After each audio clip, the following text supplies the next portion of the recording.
আজকে আমি আমাদের নিজেদের গাছের একটা কাঁঠাল, এবছর প্রথমেই কাঁঠাল হয়েছে, একটা গাছের একটা কাঁঠালটা আনছি। পাড়া দেখাইতে পারি নাই, কাঁঠাল গাছটা অনেক বড় তাই। কিন্তু এখন এই যে আনার পরে নরম হয়েছে, কাঁঠালটা এখন ভাঙবো। এই দেখুন কাঁঠাল, দেখেছেন? কাঁঠালটা অনেক বড় হয়েছিল, কিন্তু ওই যে কি আলাই দিছিল তাই এরকম হয়েছে। আচ্ছা তুমি কাটবা, হাতে একটু তেল মাখাই নেব প্রথমে। কাঁঠালে প্রচুর কষ্ট।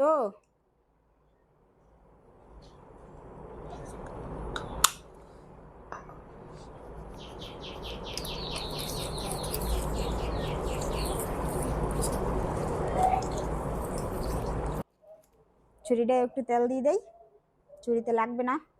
কষ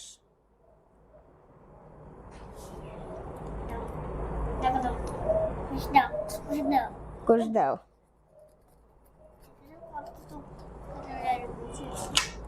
দেখি তো কতটা বেশি হয়েছে, কেমন হবে প্রথম কাঁঠাল।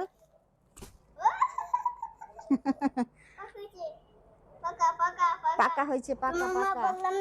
এই যে কাঁঠাল, কাঁঠালের রোয়া খুব ভালোই হয়েছে, কিন্তু কেমন মিষ্টি বলতে পারি না, খেয়ে বলবো কেমন মিষ্টি। একদম দেশি পিওর টাটকা কাঁঠাল। কাঁঠাল তো সবসময় সব জায়গায় পাওয়া যায়, কিন্তু এরকম দেশি একবারে পিওর টাটকা কাঁঠাল কি সবসময় পাওয়া যায়? নিজেদের গাছ থেকেই হয়। কেমন লাগে? টেস্টি, খুব টেস্টি লাগে কাঁঠাল।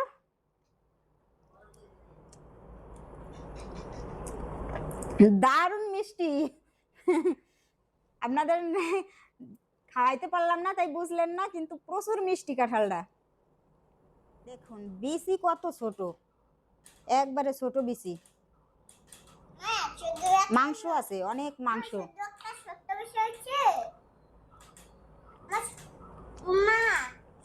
এত মিষ্টি, এত মিষ্টি। আপনারা কে কে খাবেন চলে আসেন, না খালে বুঝতে পারবেন না যে কতটা মিষ্টি।